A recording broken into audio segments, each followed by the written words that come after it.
అందరికీ నమస్కారం అండి. ఈరోజు మాట ఏంటంటే, ఏ ఇంట్లో అయినానండి కోడలో కొడుకు లేకపోతే కూతురు అల్లుడు అలా ఉన్నారనుకోండి, అల్లుడు అన్నా బాధ అనిపించదు, పరాయి వ్యక్తి ఇంకొక ఇంట్లో నుంచి వచ్చాడు. కోడలన్నా బాధ అనిపించదు, ఇంకొక ఇంట్లో నుంచి పెరిగి వచ్చింది. ఆ అమ్మాయి మనస్తత్వం వేరుగా ఉంటుంది.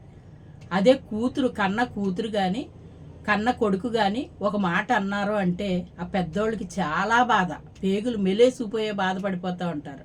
నా దగ్గర వాపోతూ ఉంటారు వచ్చిన వాళ్ళు. అంటే వాళ్ళ పరిస్థితి ఎలా ఉంటుందంటే, నా కడుపును పుట్టి నన్ను అదుపు చేసి నన్ను మాట్లాడే పరిస్థితిలో ఉన్నారు నా బిడ్డలో.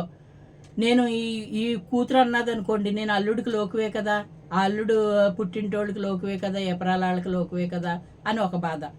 అదే కోడలు అనుకోండి, కోడల ముందు కొడుకు తిడుతున్నాడు అనుకోండి, అప్పుడు కోడలకి ఇంకా లోకు అయిపోతాను కదా అని ఒకలాంటి డిప్రెషను. అది ఎందుకు గమనించరు?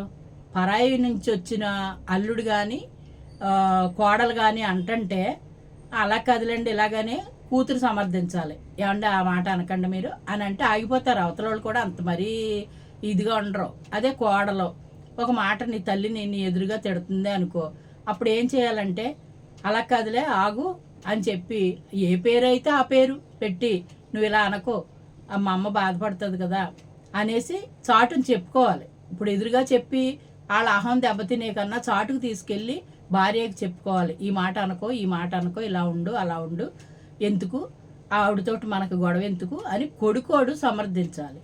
కానీ కొడుకే ఇంకా ఆజ్యం పోసి పెద్దది చేసి గొడవ పెద్దది చేసి తల్లిని 4 మాటలు తిట్టాడు అనుకోండి, ఆ తల్లికి బతకాలని అనిపించదండి. చచ్చిపోయిన శవంలాగా ఉన్నట్టు ఉంటుంది. వాళ్ళ ఫీలింగ్స్ అలా ఉంటాయి. ఎప్పుడూ కూడా కన్నా వాళ్ళు తిట్టకూడదండి. కన్నా పిల్లలో తల్లిదండ్రులను తిట్టకూడదండి.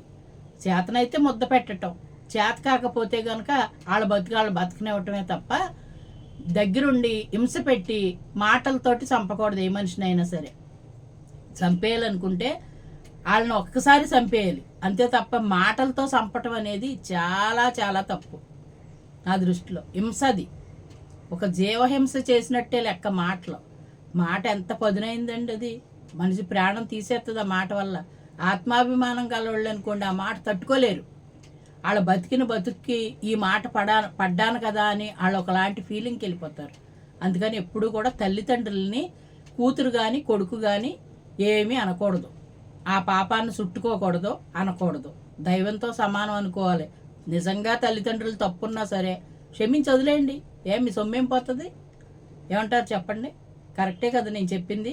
ఎంతోమంది తల్లులు ఆవేదన చెందుతున్నారండి, బయటికి చెప్పుకోలేని బాధలు అనుభవిస్తున్నారు.